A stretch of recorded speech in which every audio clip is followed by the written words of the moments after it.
Hi, it's Lauren with LaurenTeachesFlute.com and welcome to today's tutorial. So in today's video we are going to be talking about dynamics and how to go from soft to loud and loud to soft, and how we can do this in tune and with a good sound. So let's get into it. So to begin, I'd like to just talk about the basics of what we do with the shape and the air to play soft in general and to play loud in general.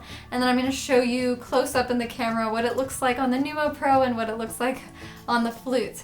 So to play soft, we want the lips to come forward like this. We want the center of the lips to come forward and the corners of the lips to come closer to the center. We want to have a small aperture, very, very small round opening in the lips. And we want the air to aim across. And we also want to have cool air, cool, slow air. And to play loud, in general, we want to kind of have the top lip more dominant. So kind of, I like to frown to do this. I like to pull my lips down a little bit below my teeth and bring them out a little bit maybe. And angle the air down and use warm, fast air. And the aperture, or the shape of the opening of the lips, will be wider in shape. It'll be slightly larger than when you're playing soft. So now I'm going to show you what it looks like close up in the camera. So this is soft on the Numo Pro.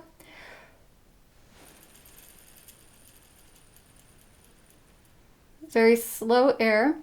And then I'm going to do loud. So basically like a loud note in the high or middle register, you might angle the air down here, but a really strong low note, you might angle it here. So I'm going to do the middle to high register, forte.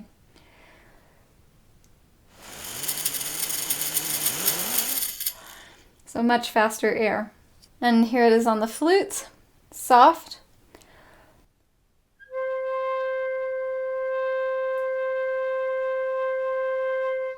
And forte.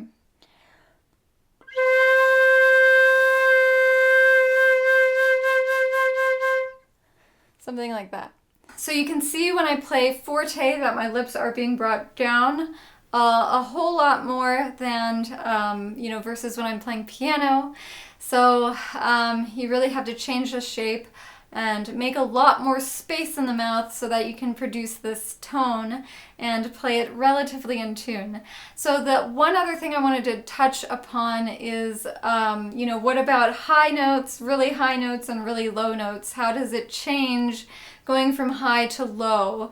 So I kind of tend to agree with Jeffrey Gilbert's kind of method and way of thinking of this.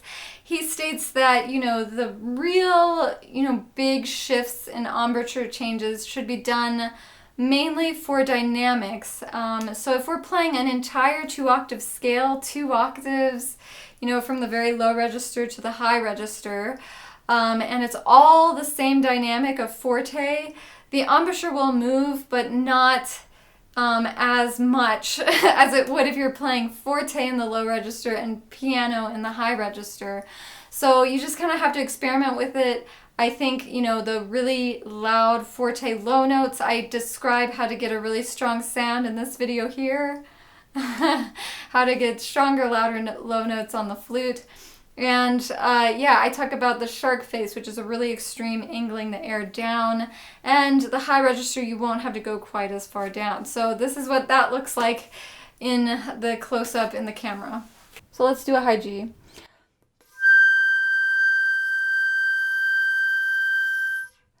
And then that was piano, so this is forte.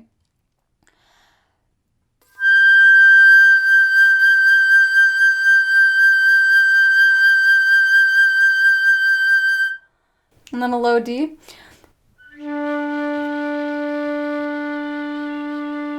And then a strong low D.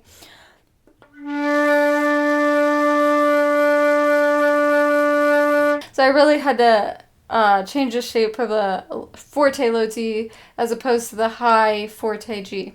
All right, so the next thing I'd like to talk about is how we can work on this and develop it and get better at it. So I've been doing this exercise and I kind of wrote it out, and I've been really benefiting from it and really enjoying all the things that I'm learning just doing this exercise. So I'm happy to share this with you. So basically, this is how I use the exercise. I will play a piece that I'm working on, whatever that might be. I'll play it and I'll record it with my recorder while I play it. And then I will listen back and I will put the tuner on and I will mark all the notes that are out of tune. So if a note is sharp, I will put an arrow pointing down over that note so that to let me know that it needs to be lower in pitch, and if the note is flat, I will put an up arrow over the note to show me that I need to raise the pitch when I play that note, and just to be mindful of it. So then I take those notes that were out of tune on that piece, on that particular day, and I'll apply it to this exercise that I'm about to share with you. So this is very beneficial because, you know, I'm working on these notes a whole lot more with this exercise than I would be if I were just to play the piece and work on them, you know, on the piece itself. I'm taking that piece and making a big warm-up out of it. So it's really helping strengthen my skills in playing in tune in different registers and different ranges. And yeah, you can learn a lot from just doing this exercise. So here it is. So basically I have a tuner on and I set my tuner to 440 Hertz. That's pretty standard. And you know, you might tune somewhere else, you know, 442 Hertz and you know, I don't know, maybe Baroque flutists might tune to 415 Hertz, but usually it's pretty standard to do 440 Hertz. So I take my tuner, I have it on 440, and I play one of those notes that was in that piece that was out of tune. So let's say it's a middle register D. So I will play that D pianissimo, piano, mezzo forte, forte, and fortissimo. So that's like 6 separate Ds. And I will just watch the tuner and be very mindful of what I'm doing.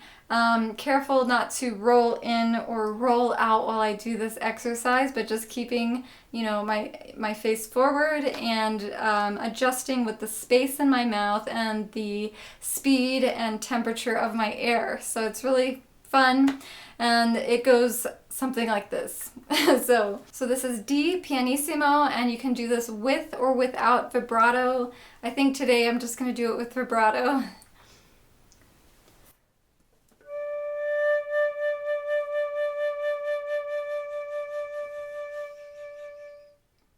Piano.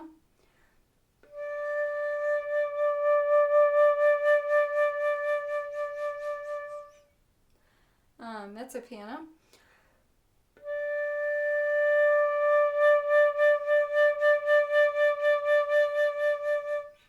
Mezzo forte.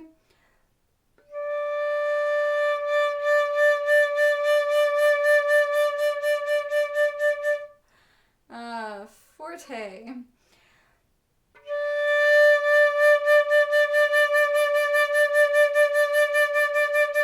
And then fortissimo.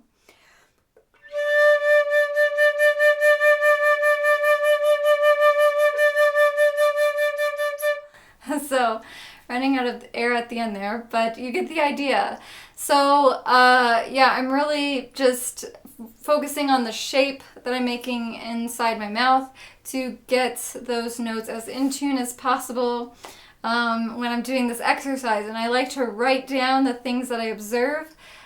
So some tips that I use that have worked for me is like to raise the pitch on the soft playing. I like to think of a very long shape here, like a straw shape inside my mouth, like a really ooh kind of shape, and that helps me raise my pitch a little bit. And when I'm playing fortissimo, actually I wasn't thinking of this then when I was playing it, but sometimes it helps me to think something like to make the air a few degrees warmer. and that can help lower my pitch a little bit. And there's so many things you can do and experiment with. Some people, different things work for different people. Some people might want to, think of their bottom lip coming more forward and up, for their really soft notes, and that might be the thing. And there's like lots of different things you can use and experiment with, and just take notes in your practice when you do this. So once you hit fortissimo, you can go backwards. You can go forte, mezzo, piano, piano, and pianissimo. And then after that, this kind of gets a little tedious, but this is what I do, and it's beneficial for me. You can go pianissimo to mezzo forte gradually, and then piano to forte, and then mezzo piano to fortissimo, and then backwards. So I'll do that.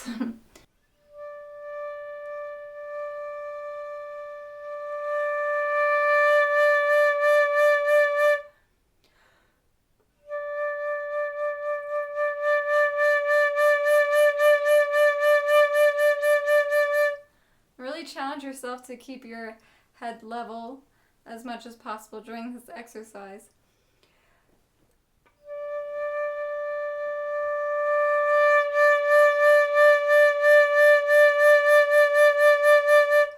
And then mezzo piano to fortissimo.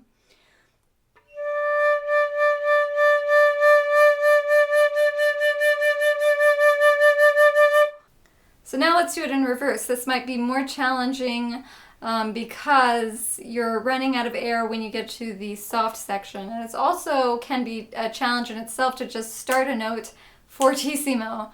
So that's also something that's good to work on. So fortissimo to mezzo piano.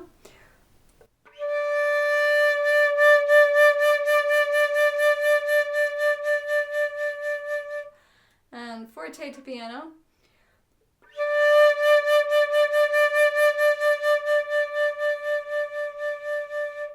And then mezzo forte to pianissimo.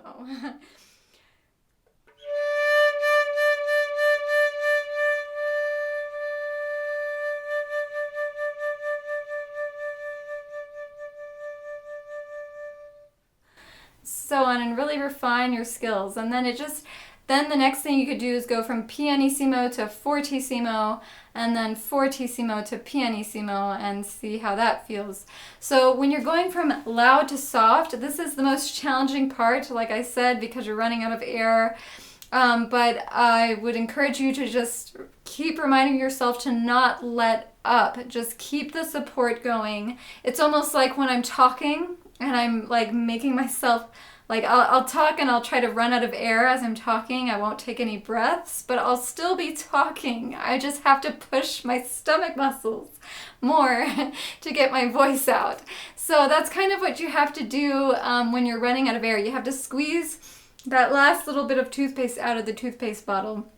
You have to squeeze that last little bit of air out of your stomach and your lungs and just keep going. Don't let up, don't let up, don't let up until the very end when the note is no longer sounding. You also want to think of the note lifting up higher and higher into the distance. That's kind of helpful.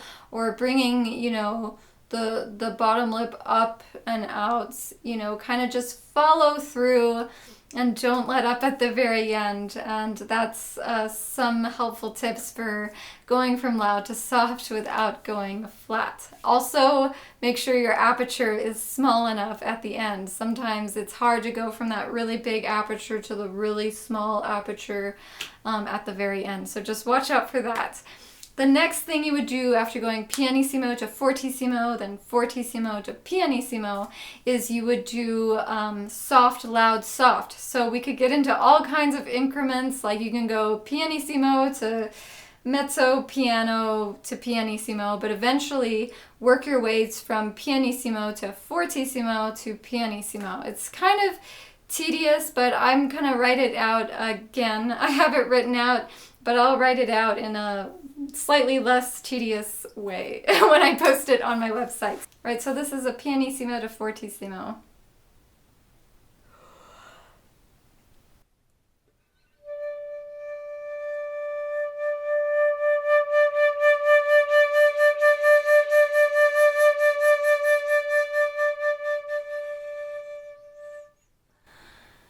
Yeah, so something like that, and you can always like strive to find your edge at the fortissimo.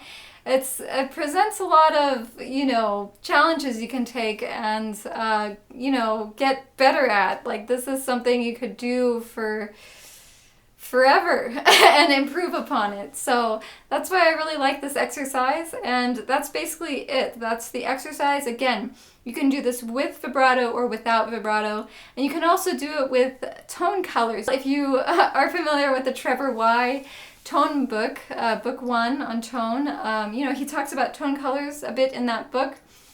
So you could do like a hollow kind of sound that's soft around the edges through all the dynamic ranges, or you could do a more focused, edgy, you know, direct sound throughout every single dynamic and really get developed on that. I might do a video on tone colors later on, but that's a basic general description of tone colors.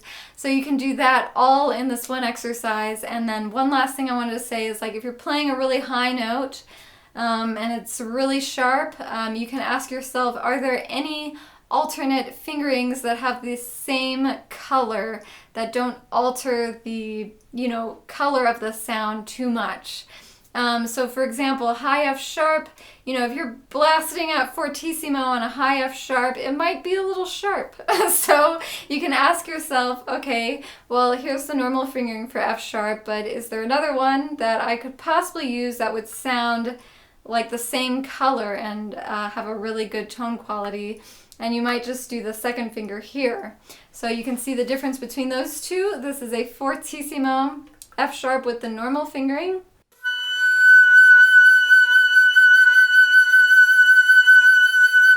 Actually quite sharp.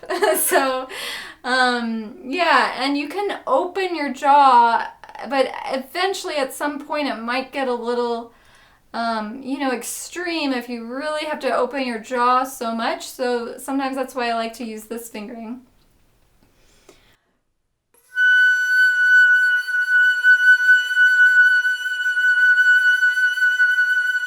And think to yourself, you know, if you're looking at a tuner, it's tempting to roll in. So challenge yourself while you're playing that to not roll in, because it's tempting when you're looking at the tuner. You just want to kind of roll in. But, you know, just challenge yourself, do the best you can, and try not to compromise the sound whatsoever. You want to go for the best fortissimo sound that you can, really rich with a lot of depth and warmth, right? So just do your best. It's a great exercise, and experiment with it.